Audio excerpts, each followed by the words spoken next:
Comprendre aujourd'hui pour défier demain. Droit et justice, économie, santé et bien-être, sport, société.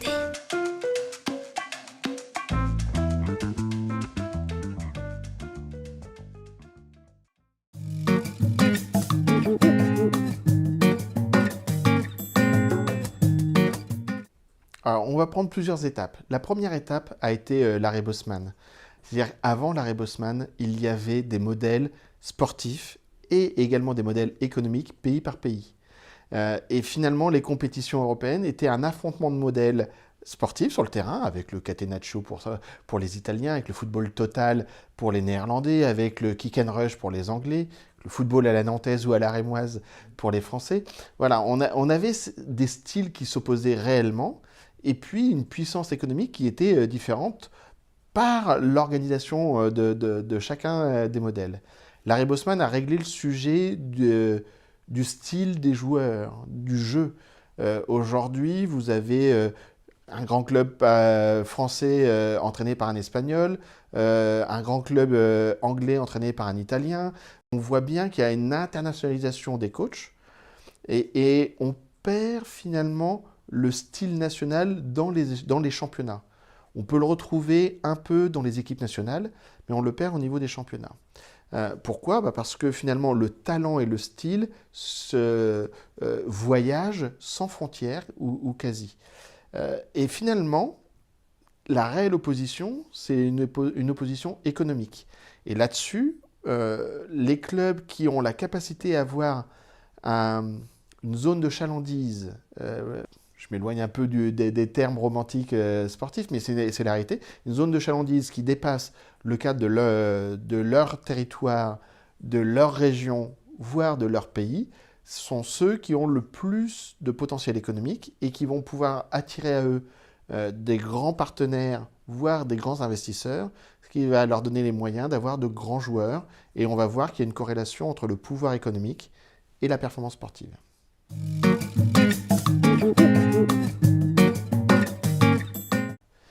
Alors en fait, ce qui est intéressant aujourd'hui, c'est que la taille de la communauté sur le net, que ce soit Facebook, Twitter, Instagram, etc., est finalement un très bon baromètre ou un très bon comparable entre les clubs pour voir leur puissance de marché et finalement leur potentiel économique à venir. Parce que le vrai sujet aujourd'hui pour l'ensemble des clubs, c'est d'abord de développer leur communauté et après de la monétiser. Mais sur le sujet de la monétisation, on n'y est pas encore partout.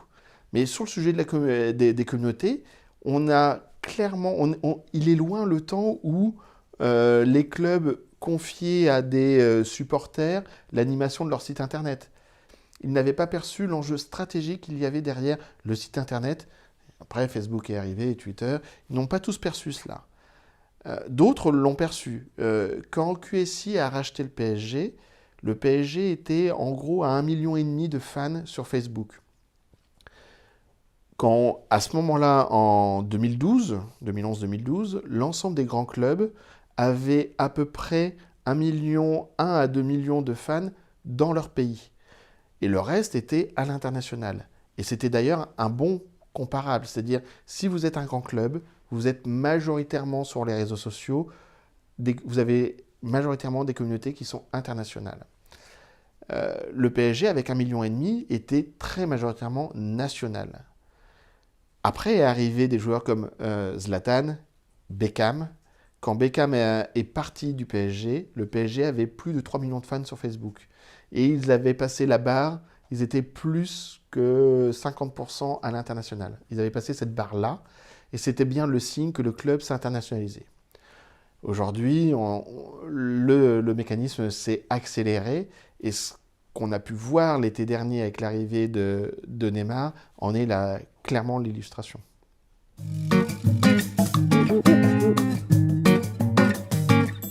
En fait, ce qui est intéressant de voir, c'est que la professionnalisation du sport ne passe pas uniquement par payer des joueurs pour qu'ils fassent que s'entraîner et jouer.